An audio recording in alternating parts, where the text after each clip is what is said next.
سورہ بقرہ قرآن مجید کی دوسری صورت ہے۔ اس کی آیت نمبر 42 میں اللہ تعالیٰ نے ارشاد فرمایا، اور حق سے باطل کو نہ ملاؤ اور دیدہ و دانستہ حق نہ چھپاؤ۔ 15ویں سپارے کی صورت سورہ بنی اسرائیل کی آیت نمبر 81 میں ارشاد ہوا، اور فرماؤ کہ حق آیا اور باطل مٹ گیا، بے شک باطل کو مٹنا ہی تھا۔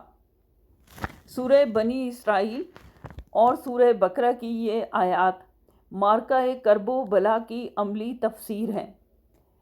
اس جنگ میں یزید سرتاپا باطل تھا اور امام حسین علیہ السلام حق کی مکمل تصویر تھے۔ اسی لیے مولانا محمد علی جوہر نے اپنے ایک شعر میں کہا ہے، قتل حسین اصل میں مرگ یزید ہے، اسلام زندہ ہوتا ہے ہر کربلا کے بعد۔